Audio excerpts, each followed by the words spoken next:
Here. Okay, we're coming up on 1 minute. This is race 2 of women's racing, July 30th, and out the month here strong. We've got 1, 2, 3, 4, 5, 6, 7, 8, 9 boats out racing. Fantastic. 1 minute. So windward leeward, probably twice around. Got our windward mark up here. Looks like a little bit better pressure on the right.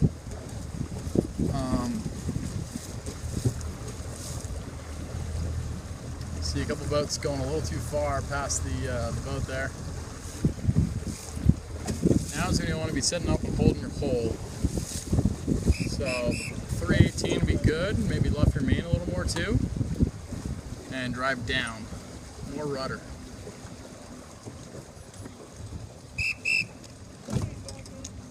Seconds. So you see some of these boats that started out pretty good time on distance and then they just sailed all the way down to the pin, and they're going to be struggling to build speed and then take off.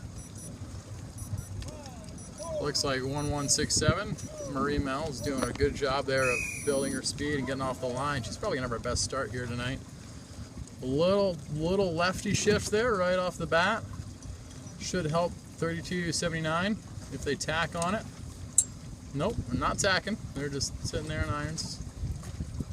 So, really good job calling that first shift on Marie. Beautiful. A couple other boats starting to tack out.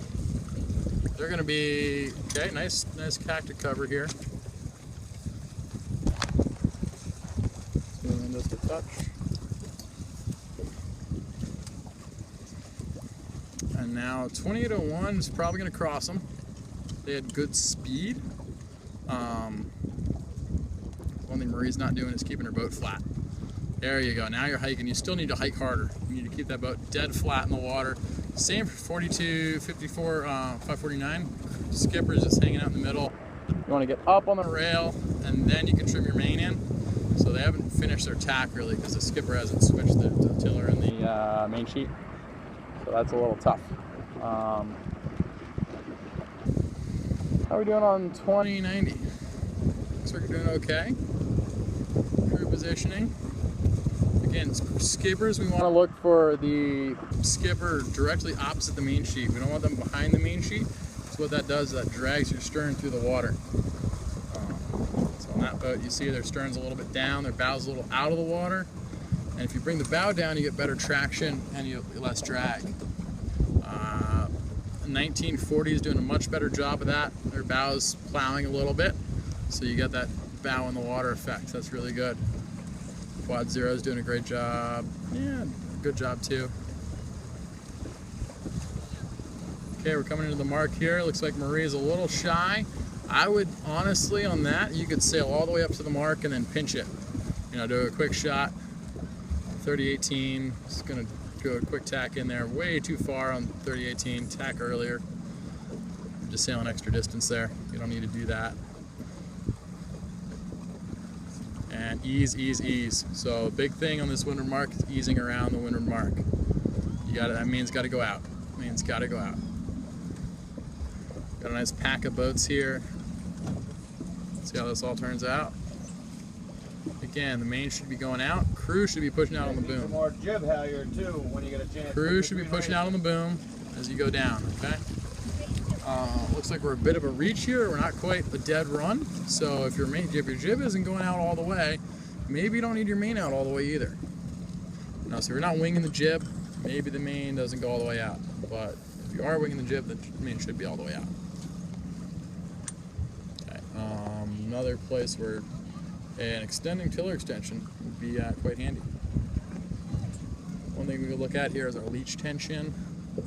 Looks pretty good on most of these early boats. I don't see any leeches that are super open, which is good because you're not spilling wind out of the top. Quad Zero might be a little too close, so maybe a little less vang. And 1490 also is just sailing with a little heel. They could flop that jib over, sail heel to windward. Quad Zero could definitely sail heel to windward. That's pretty much all the boats. See some skippers with their hand on the boom. And really that's your crew's job. So crew should be leaning out on one side. You can even kick your foot up there if you want. Yeah, no overlap of the zone here. Okay. Think about your jibe, think about your mark rounding, centerboard up. Yeah, trim that main end to turn the boat.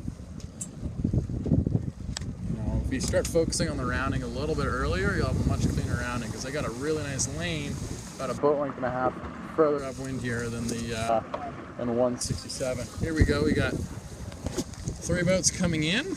Now the question is, as they bear off, it looks like 1940 has an overlap with 2090 because they were headed up there.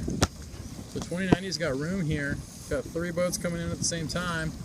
2090 does a good job. Beautiful, beautiful trimming on Christina there. See what Christina did? She just went from all the way outside to all the way inside. So she slowed down. She did a much better mark rounding. She just passed 2 boats. So that was a really beautiful mark rounding.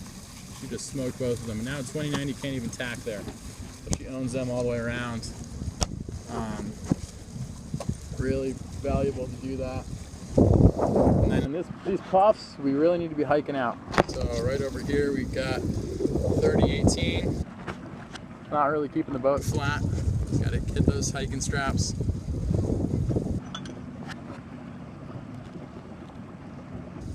Again, you got the crew sitting in the boat. Everybody out.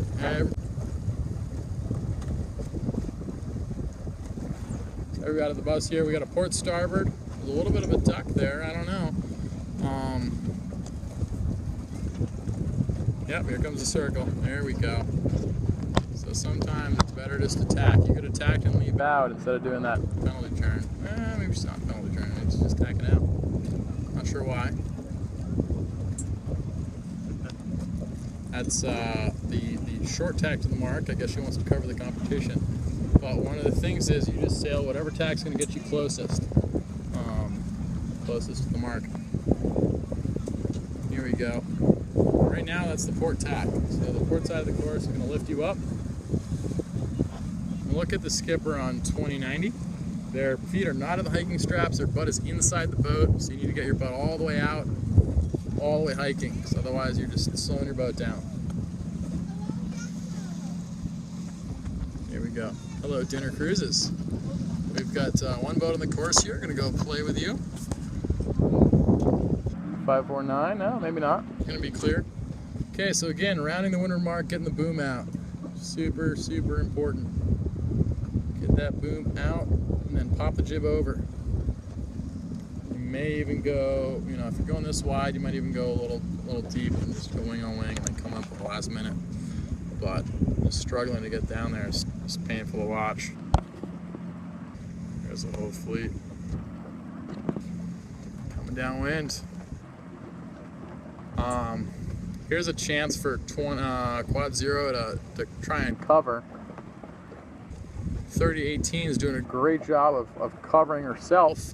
She's going to tack right into the lee of that boat, which means she's going to get bad air. So Quad Zero here behind is going to be able to cover a little bit and slow her down. You got to be careful where you're going exactly on the course, because that's going to hurt you.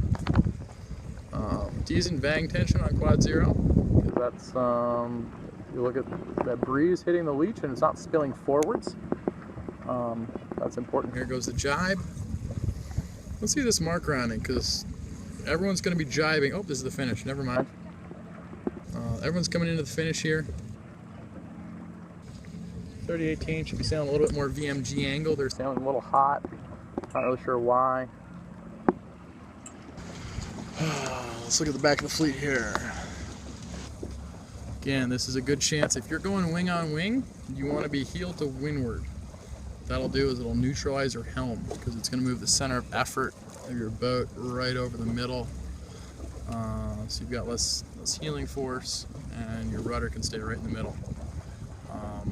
Other thing is watch your top battens, make sure they're popped. On a night like tonight, it should be fine, but I'm seeing 2090 right here. Looks like your top batten is either a little funky or just still popped the wrong way. Inverted. Yep, that's still inverted, so that is a really big deal. Look at the top of the batten off. So the wind is just funneling right out of that sail, the opposite direction where it should be. It's not making you go. And you got one boat just flying right past them because they don't have any pressure on that sail. Everybody see that? There it goes, pop. And look at the speed change. Look at them accelerate. Now they're going to hold off that this boat's attacking them.